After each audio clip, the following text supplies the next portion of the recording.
Sia lodato Gesù Cristo. Fratelli e sorelle, quando leggo che Gesù giunse presso il mare di Galilea e salite sul monte e lì si fermò, sto vedendo nella mia testa il paesaggio del posto come ci sono stato, e anche mi immagino su quale monte Gesù potrebbe essere salito, su quale collina. Sono come delle colline in tutta quella zona. Allora c'è molta folla che si raduna attorno al nostro Signore Gesù, e questa folla le persone portano i zoppi, i storpi, i ciechi, i sordi e molti altri malati, cioè chiunque aveva un problema di salute fisica, anche spirituale, i suoi l'avevano portato, oppure era venuto per conto suo. I parenti portavano le persone che avevano problemi fisici e tutti li hanno radunati ai piedi di Gesù. Vedete, Gesù guarisce tutti. Gesù guarisce tutti e le persone, la folla era piena di stupore nel vedere le persone guarite, nel vedere i muti che parlavano, gli storpi guariti, i zoppi che camminavano, i ciechi che vedevano, e tutti stavano lodando Dio. Ma la domanda che mi viene in mente è questa: ma noi ci capita di avere lo stupore nel vedere un miracolo, oppure il miracolo ci sembra una cosa banale? Siamo stupiti quando vediamo, abbiamo lo stupore, o non proviamo niente, troviamo tutto normale? Vediamo veramente nella nostra vita Dio agire, anche se non abbiamo sperimentato un miracolo per conto nostro. I miracoli che sentiamo parlare, Dio ha fatto questo, Dio ha fatto quello, siamo stupiti, ci meravigliamo di fronte alle opere di Dio. Fratelli e sorelle, io vi invito allo stupore, vi invito a sapere riconoscere la mano di Dio nella storia, nella tua storia personale, nella storia dell'umanità, di lodare Dio. Vedete, si mettevano a lodare Dio di Israele. Anche chi non aveva ricevuto un miracolo, vedendo i miracoli accadere, lodava Dio. Vi invito, fratelli e sorelle, alla preghiera di lode. Il fatto che tu sei in vita oggi è un miracolo, devi lodare Dio. Noi abbiamo tanti miracoli che accadono al quotidiano, ma non consideriamo come miracoli, come le cose che Dio ci sta beneficando per la sua grazia. Manchiamo di fede che attribuiamo tutto al caso. Ci sono delle persone quando aprono la bocca dicono sempre per caso, per caso, per caso, per fortuna, ha avuto la fortuna e è stato guarito. Non vedono mai la mano di Dio. E queste persone non possono neanche lodare Dio, perché Dio non agisce. Solo l'uomo agisce, Dio non agisce. Dunque, non sanno, non si stupiscono, non lodano per mancanza di fede. Queste persone sono guariti nel corpo, ma possiamo anche interpretare come oggi che il Signore può compiere anche questi miracoli quando fa parlare i muti, cioè le persone che non potevano né lodare né ringraziare Dio, che cominciano a lodare e a ringraziarlo. I zoppi che camminano, le persone che erano incapaci nelle cose di Dio, che cominciano a fare queste cose. Le persone che non vedevano le meraviglie di Dio, che cominciano a vedere, che lodano Dio. Questa domenica ci sarà una ragazza che verrà, che ci darà la sua testimonianza, una ragazza che ho confessato, e dopo averla confessata ho notato che c'era una vera conversione in lei e ho dato una bella penitenza. Vi potete immaginare? Ho detto: vai a comprare il catechismo della Chiesa Cattolica, edizione integrale, vai a leggere, dopo aver letto vieni a parlarci qui. Mi avete capito la penitenza?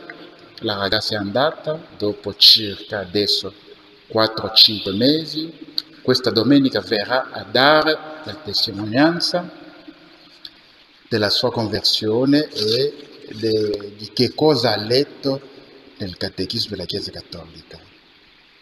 Dunque, ecco i miracoli che Dio ci offre. Le persone che parlano, che testimoniano dell'amore di Dio, di ciò che il Signore ha potuto fare. Allora non mancate, come venite di domenica, ho messo questo intervento, questa testimonianza della ragazza alle 10. 30 minuti prima della messa, così nessuno potrà mancare a questa testimonianza.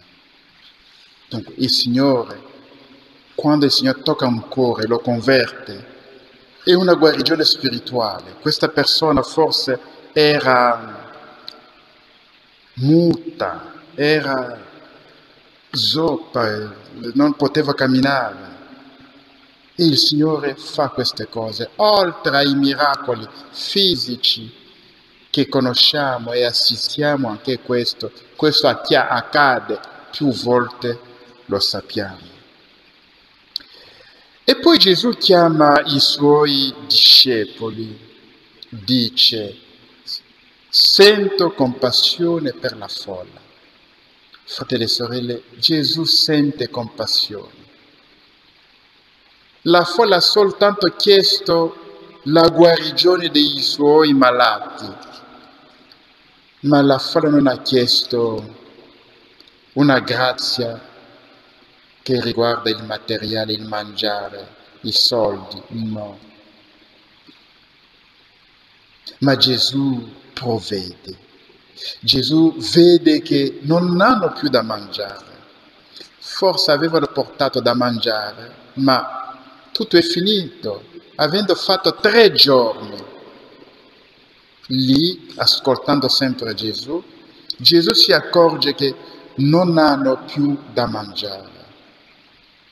E nessuno era ritornato a casa sua dicendo: non ho più cibo.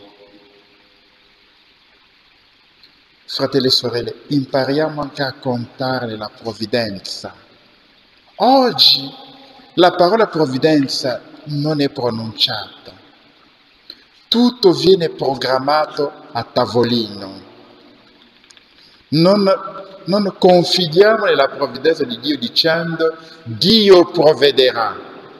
No, dobbiamo programmare tutto. Il primo giorno questo, il secondo, il terzo, il quarto, il quinto, il settimo. I soldi sì, ci vogliono per tutto questo 600 euro. Allora raccogliamo i soldi, 600 euro. Non confidiamo nella provvidenza. Mi piace molto, i miei fratelli neocatecumeni ogni anno fanno un'esperienza particolare, quelli che vogliono, ma vengono mandati 2 a 2, senza telefono, senza portafoglio, senza niente. Significa che tu devi lasciare tutto. Arrivate per esempio in una città come a Taranto, così, questo si fa a luglio, perché a luglio, agosto potete anche dormire fuori, non è grave.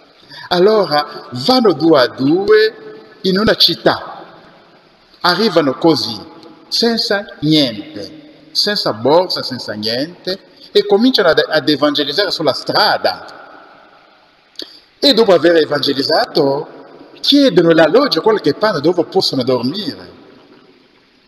Se c'è chi li accoglie, va bene. Se c'è chi li manda via, va bene ancora. E spesso quando ritornano, fanno delle belle testimonianze di questa esperienza. Vivere un po' nella precarietà per 2 giorni, senza contare su niente, su nessuno, solo su Dio. Pazzia, state pensando? Certo, è pazzia di Dio. Io vi inviterei anche a fare questa esperienza. Andare ad evangelizzare 2 a 2 in una città dove tu non conosci nessuno, non hai nessun appoggio. E se nessuno ti accoglie a casa sua, o un parroco ti accoglie in canonica, dormi fuori.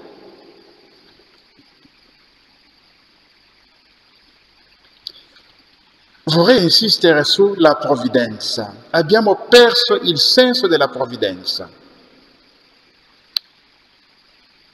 Impariamo a contare su Dio, a dire Dio provvederà, Dio provvederà. Una bella testimonianza, una giovane famiglia, la moglie era preoccupata per una situazione, ne parla al marito, il marito dice no, Dio provvederà. Mi è piaciuto molto che questo giovane marito abbia risposto alla moglie, Dio provvederà. Impariamo a contare su Dio. Dio provvede sempre. Gesù ha sempre compassione, Gesù è presente nel mondo, Gesù agisce, ma Gesù agisce se stai contando su di Lui. Ma se tu non credi in Lui, come Gesù può agire nella tua vita? Se a risolvere i tuoi problemi sei tu da solo, come Gesù può intervenire? Non può mai intervenire, perché non hai fede in Gesù. Ritorniamo nel Vangelo, Gesù pensa, vede la folla che la folla ha fame, e Gesù vede, cerca a provvedere, a nutrire questa folla.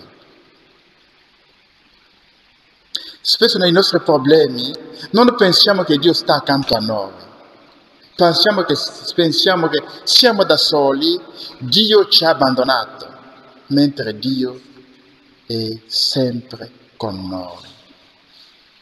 E Gesù compie un miracolo, moltiplica, erano 7 pani, tutti mangiano e rimangono, avanzano 7 cesti, 7 sporte piene che rimangono, tutti mangiano a sazietà. Ma i discepoli, quando Gesù vuole dare da mangiare alla folla, dicono, ma Signore, come possiamo trovare in un deserto tanti pani da sfamare una folla così grande? I discepoli riflettono come noi riflettiamo. Fratelli e sorelle, in questo periodo, smettete di mancare la fiducia in Dio, con tutto ciò che stiamo sentendo. Che potranno arrestare tutti quelli che non hanno rifiutato puntini, li metteranno nei container, faranno questo, faranno quello. Devi dire Dio provvederà, Dio mi proteggerà. Anche quando c'è una difficoltà grande, o mi manderanno via dal lavoro, faranno questo, quello, devi dire Dio provvederà, Dio manterrà il mio lavoro. Tutto questo non provvederà, non succederà. Dio provvederà. Andranno di casa in casa a cercare quelli che non hanno fatto puntini. Devi dire Dio provvederà. La mia casa sarà invisibile. Io sarò invisibile. Dio provvederà. E se Dio permette che mi arrestano, provvederà sempre e per proclamare le sue meraviglie e la sua gloria. Se capita che a ragione della mia fede devo arrivare fino al sacrificio ultimo, devi sempre dire: Dio provvederà, Dio permette tutto questo perché io possa andare direttamente in paradiso. Se devo morire per il cancro, non andrò in paradiso direttamente. Dovete sempre avere il concetto di Dio provvederà, Dio è con me, Dio non mi abbandonerà, Dio mi porterà in cielo. Mettendo questa fiducia in Dio, fratelli e sorelle, dovete sempre considerare questa vita terrena come una vita di passaggio. Togliere nella mente, perché nella mentalità di oggi c'è nella mente di tutti che questa vita terrena è una vita che non finisce e che non deve finire. Ti devi mettere nella mente che questa vita passa velocemente. Mi voglio riferire a quelli che hanno quasi praticamente la mia età, qualcosa in più, qualcosa in meno. Vedete un po' la vostra vita com'è passata. Se avete 60, 62, 65 anni, non lo so, è come un giorno che è passato, da quando sei nato fino ad oggi. È così che è la vita, passa velocemente. Non siamo eterni su questa terra, siamo di passaggio. Adesso che hai questa età, i più grandi di te stanno morendo. Hai visto anche i più giovani, anche quelli della tua età, sono già morti. E tu che cosa fai in questo mondo? Se il Signore ti ha lasciato vivere per cercare la santità, non ti sei ancora purificato. Dunque non siamo eterni su questa terra. Non ottenere, come si dice, tenir mordicus, non lo so come si dice in italiano, mordicus è un'espressione francese che significa accanirsi a questa vita, essere accanito, pensare che la vita non finisce, pensare che la vita terrena è eterna. No, si chiama terrena. Non c'è la E per dire eterna, che non finisce mai. Questa vita finisce. Relativizziamo le realtà di questo mondo. Tutto invecchia, tutto si guasta, tutto passa, tutto non è eterno, solo Dio è eterno. Uno mi faceva la domanda oggi: Don Desiré, che cosa dobbiamo fare con tutte queste cose che sentiamo? Sapete la risposta che ho dato? Ho risposto in questo modo. E una donna ha detto: figlia mia, ti devi aggrappare a Dio come un bambino di 2 anni, quando vede un pericolo si aggrappa alla madre e la madre lo protegge e non succede niente. Ti devi aggrappare. Aggrappati a Dio. Considerati che sei una bambina, metti tutta la tua fiducia in Dio. Non avere paura di ciò che succederà, delle cose che stanno succedendo, della privazione delle libertà fondamentali